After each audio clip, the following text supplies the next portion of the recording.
Bom dia, meus amados irmãos. A graça para o Senhor Jesus, sempre louvado seja o nome do Senhor. Como é bom ter esperança, principalmente quando olhamos para o nosso derredor, vemos que as coisas não estão boas. Há gerações que vivenciam dias melhores, há gerações que vivenciam dias piores, mas a esperança ela é fundamental. E o apóstolo Paulo nos remete a essa esperança mais uma vez. Só que agora falando da obra do Espírito Santo.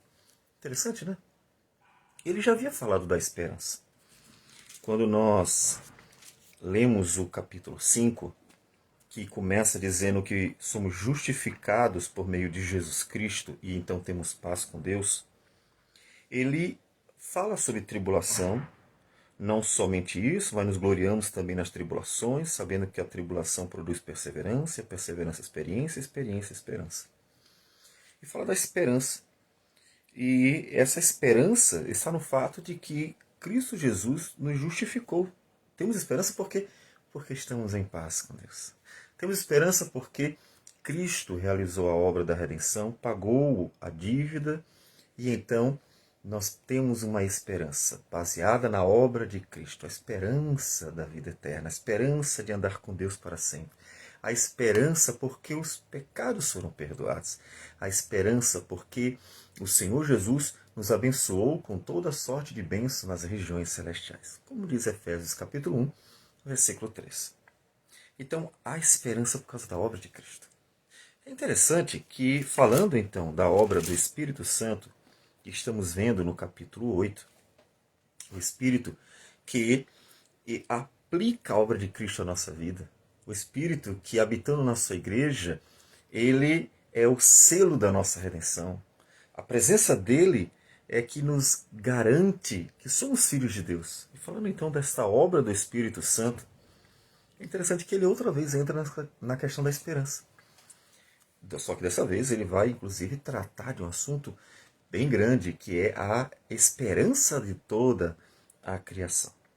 Então, vamos para o capítulo 8 e veremos os versículos 18 a 25, que dizem o seguinte: Porque para mim tenho por certo que os sofrimentos do tempo presente não podem ser comparados com a glória a ser revelada em nós.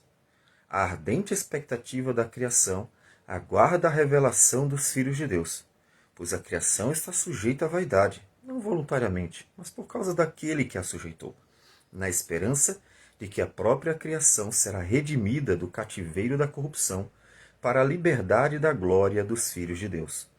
Porque sabemos que toda a criação, a um só tempo, geme e suporta angústias até agora.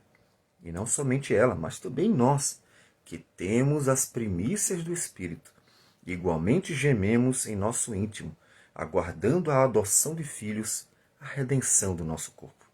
Porque na esperança fomos salvos. Ora, a esperança que se vê não é esperança, pois o que alguém vê, como o espera? Mas se esperamos o que não vemos, com paciência o aguardamos. Observe que o assunto está dentro da questão da obra do Espírito Santo. E ele entra de repente, né, sobre os sofrimentos. Por quê?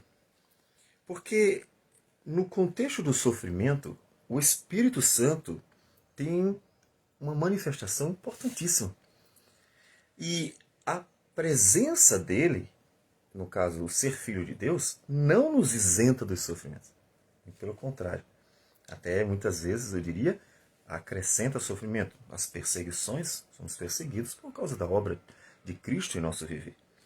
Então, no sofrimento, o Senhor realiza uma obra em nós, ou confirma a obra em nós. E então, ele vai abordar que a presença do Espírito Santo no sofrimento vai testificar que somos filhos de Deus. Então ele tem uma importante participação em nos sustentar durante a nossa jornada. Ou seja, é por causa dele que nós não desistimos. É por causa dele que nós continuamos indo até o fim.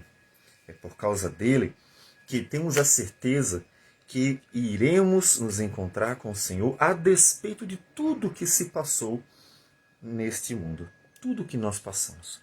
Bom, então ele diz: estou certo que o sofrimento do tempo presente, veja, ele falando como um cristão, as lutas todas que nós temos, não pode ser comparado com a glória.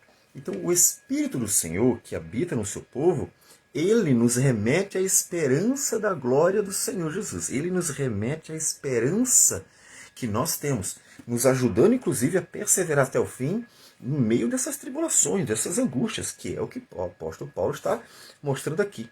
Ele quer nos mostrar que é exatamente a presença do Espírito Santo no meio da sua igreja que faz com que ela não desista no dia a dia. Portanto, é obra do Espírito Santo que ela persevere em face a todas as lutas, tribulações, perseguições, maus tratos, tudo que ela passa, inclusive tentações também. É obra do Espírito Santo a perseverança da igreja, porque ele está no meio dela, fortalecendo para que ela não desista de forma alguma. Obra do Espírito Santo. E é interessante que ele, antes de terminar, inclusive porque ele termina aí sim apontando bem claramente, né? Nós temos as primícias do Espírito, nós que somos, portanto, filhos de Deus, porque ele havia dito antes que aquele que tem o Espírito do Senhor é filho de Deus, e se não tem, não é filho de Deus. Então ele pega e fala, olha, nós temos. Então, é pelo Espírito do Senhor que nós vamos aguardando, inclusive aguardando a redenção do nosso corpo. Ou seja, veja que quando ele falou antes, desventurado homem que sou, quem me livrará do corpo desta morte? Ele estava falando sério, quem vai me livrar deste corpo mortal, pecador, que está sempre se metendo em encrenca, sempre se metendo em problema. Ele diz, nós temos pelo Espírito Santo a esperança de que, pelo Espírito, nós iremos sim ter um operar de Deus final, que 1 Coríntios 15 nos fala, quando o Senhor transformar, no dia da ressurreição dos mortos, transformar esse corpo.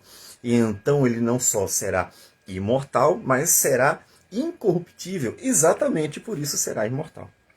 Então, a redenção do nosso corpo, o livramento do corpo pecador, que o apóstolo Paulo está se referindo ao corpo de todo ser humano, porque no final das contas, cristão ou não cristão, ele é pecador. Mas nós temos a esperança. E aquele que não é, qual é a esperança?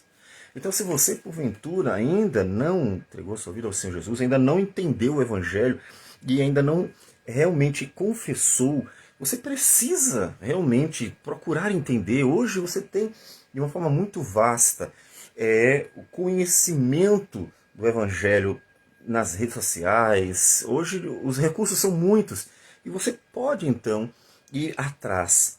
E a Bíblia, né, a palavra do Senhor, está acessível em todos os lugares. Se você pegar o seu celular, você consegue ler a palavra do Senhor. Então, você precisa.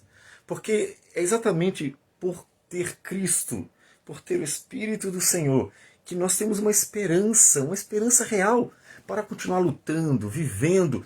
E a esperança de que vamos nos livrar desse corpo pecador que você tem, eu tenho, e todas as outras pessoas também têm. Ninguém é melhor do que o outro nesse ponto. Nós vamos ser livrados disso por causa da obra de Cristo Jesus. E o Espírito vai consolando o nosso coração, confortando, como nós gostamos de mencionar, advogando, porque Ele é o nosso outro advogado, que nos consola pelas promessas do Senhor, que faz o papel de Cristo como consolador operando em nossas vidas, ou seja, ele substitui Cristo que subiu aos céus, estando conosco como um outro advogado, que vai nos lembrando a obra de Cristo, que vai dizer, não, mas já foi resolvido, não se preocupe, a defesa já foi feita, por isso ele é o outro advogado, é aquele que dá continuidade à obra de consolo daquele que pagou o preço na cruz do Calvário, aplicando tudo à nossa vida. Então essa é a esperança, é a bendita esperança que nós temos.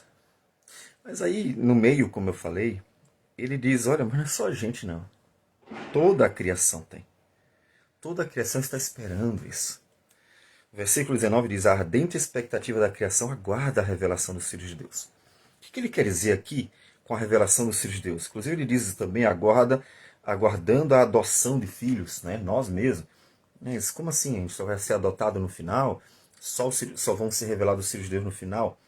Porque até lá, a igreja visível, ela é marcada por pessoas que dizem crer, mas nem sempre é realmente a verdade.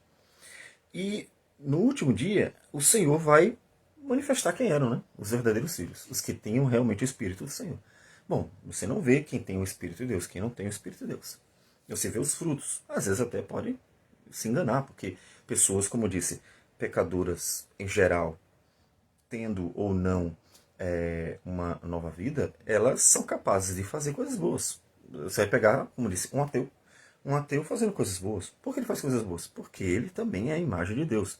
Mas ele, obviamente, vai estar muito mais propenso a estar se deixando levar pelo pecado. Por quê? Porque ele não tem o Espírito de Deus que nos livra do pecado. Então, a diferença é a presença do Espírito de Deus nos cristãos. Não o ser ou não ser pecador, porque todos são pecadores. O ser ou não ser imagem de Deus, todos são imagem de Deus. Então, uma vez que todos são pecadores, e uma vez que todos são imagem de Deus, e portanto o homem é capaz de fazer coisas boas e ruins, ainda que todas as suas ações estejam sempre marcadas com o pecado, é a corrupção de toda a sua natureza, então o que acontece é que você pode se enganar, né? Pessoas podem fazer coisas boas, não necessariamente seja um fruto do Espírito. E então, no último dia, o Senhor vai revelar quem é que o amava de verdade, quem é que andava com ele de verdade, quem tinha prazer no Senhor, quem de fato estava lutando contra seus próprios pecados, ainda que continuasse sendo pecador. Quem de fato estava querendo ser conduzido pela palavra de Deus, porque o Espírito o impulsionava a isso.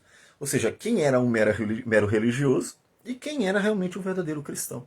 No último dia vai ficar em evidência, porque o Senhor vai chamar os seus benditos do Pai, venham para o desfrute do deleite eterno que o Senhor preparou para vocês. Então, vai ser revelado. Então, no dia que isso acontecer, que ele revelar os verdadeiros filhos de Deus, separar os verdadeiros filhos de Deus, lembra de Mateus 25? Quando vier o Filho do Homem na nuvem com os anjos, então ele fará o quê? Ele separará uns dos outros e chamará o seu povo, né? Vinde benditos de meu Pai. Então, quando isso acontecer, então ficará evidente para todos. E nesse dia, é o dia em que o povo de Deus será transformado, é o dia da ressurreição, é o dia então de ser chamado para a eternidade. Esse é o dia em que tudo isso acontece. E é por isso, então, que é o dia de tudo isso, e o dia em que a criação também será restaurada. Então, a criação está esperando por essa restauração que acontecerá nesse dia, que é o dia da revelação do Filho de Deus, que é o dia da ressurreição, é o dia da transformação do nosso corpo, é o dia de sermos imortais, é o dia de vivermos para sempre com o Senhor, e é o dia também da criação inteira desfrutar da redenção. Uma criação que ele diz que está na ardente expectativa disso. E a gente vê essa expectativa ardente na criação no fato de que em toda a história da Redentora, a criação está sempre participando. Já percebeu? O dilúvio mostra uma criação que está confusa, está cheia de dores, angústias, né? Um período muito problemático. A violência cobriu toda a terra. Depois nós vamos ver que a criação vai participando até da história de Israel, né? Nós vamos ver sempre a criação em algum momento presente, tanto mostrando o seu sofrimento por causa do pecado, quanto participando ativamente da obra redentora, né, da história redentora, como quem está querendo ajudar, como o sistema solar, quando Josué orou e o sol parou, como o mar que se abriu para que os israelitas passassem e fugissem do Egito, e como tantas vezes a criação participa da redenção, defendendo os filhos de Deus e sofrendo também as angústias do pecado. Então toda essa participação da criação que você vai ver, a terra, o mar, o céu e outros mais elementos, vão aparecer como quem está participando da realidade da criação debaixo do pecado e da realidade de uma obra de redenção que Deus está realizando. Então a criação está sempre presente. E aí Paulo mostra isso. Uma criação presente nesta obra de redenção. Que coisa fantástica. Então, pelo Espírito Santo, nós também estamos aguardando. É o Espírito que nos conduz a termos perseverança e esperarmos pacientemente, como ele diz no versículo 25. Mas se esperamos o que não vemos, com paciência aguardamos. Pelo Espírito do Senhor, vamos aguardando o dia da nossa redenção. Ou seja, o dia da restauração de todas as coisas. Algo que toda a criação também está esperando. Então, vamos continuar perseverando até o fim. Vamos orar ao Senhor. Senhor Deus amado, bendito o teu nome. Muito obrigado por tudo. Porque o teu Espírito testifica para que nós continuemos firmes. O teu Espírito nos faz perseverar para que possamos ir até o último dia, na certeza de que herdaremos, receberemos, Deus, todas as promessas do Senhor, todo o cumprimento de todas as promessas do Senhor. Que o Senhor, ó Deus, nos ajude para que teu nome seja glorificado, não só no último dia, mas em toda a jornada, Senhor Deus, daqueles que se achegam verdadeiramente a Ti. Que o Senhor receba a nossa oração, nossa gratidão por tudo, e tudo em nome do Senhor Jesus. Amém, Senhor. Que Deus abençoe a todos e tenham um bom dia.